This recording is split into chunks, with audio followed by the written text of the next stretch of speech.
Invité dans l'émission Culture Média ce mardi 16 mai, Stéphane Bern est revenu sur le doigt d'honneur qu'a fait la Zara en direct lors de la finale de l'Eurovision 2023. Une chose est sûre, chez France Télévisions, personne n'a été amusé. Si est-il l'événement dont tout le monde parle depuis la grande cérémonie de l'Eurovision 2023. Exit la victoire de la chanteuse suédoise, Loreen, tous les yeux sont rivés sur la réaction de la Zara lorsqu'elle découvre les votes du public depuis Liverpool.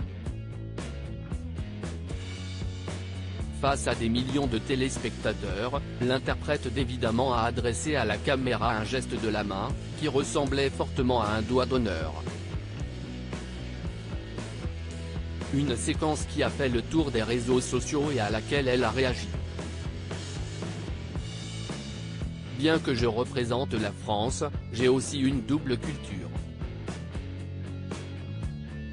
Ce n'est pas un geste négatif, au contraire, c'est juste un geste de déception qu'on utilise entre amis. Après, je peux comprendre qu'outre-mer, ce soit considéré comme un autre geste, a-t-elle expliqué, précisant qu'il ne s'agissait absolument pas d'un doigt d'honneur.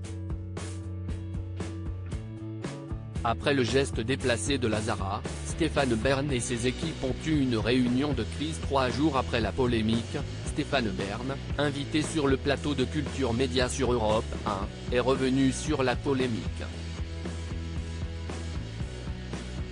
Il y a eu une réunion de crise. Comment gérer ce qu'on appelle du damage control, maîtriser les dégâts, note de la rédaction, explique celui qui commentait l'événement avec Laurence Boccolini.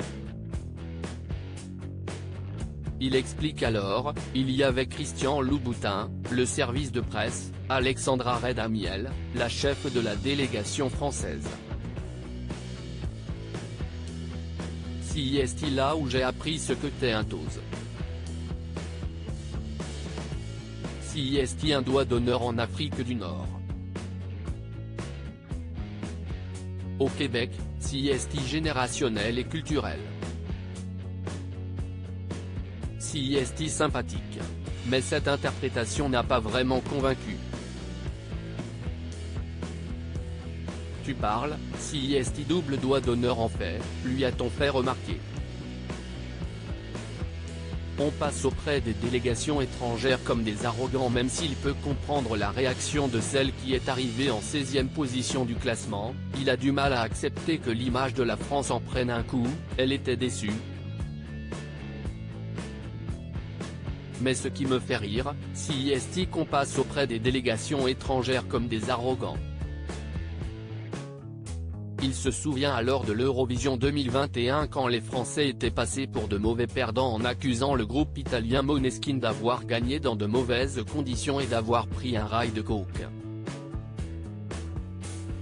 La France passe toujours pour l'arrogante et la mauvaise perdante, conclut-il. À lire aussi quelle honte, Marie-Myriam tacle la Zara et se dit extrêmement déçue par son attitude polémique à l'Eurovision 2023.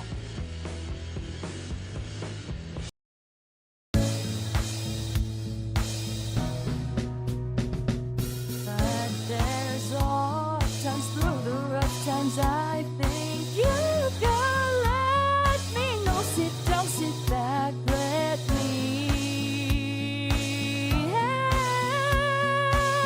you out. The step I gotta seek, so I see you out there on your own, but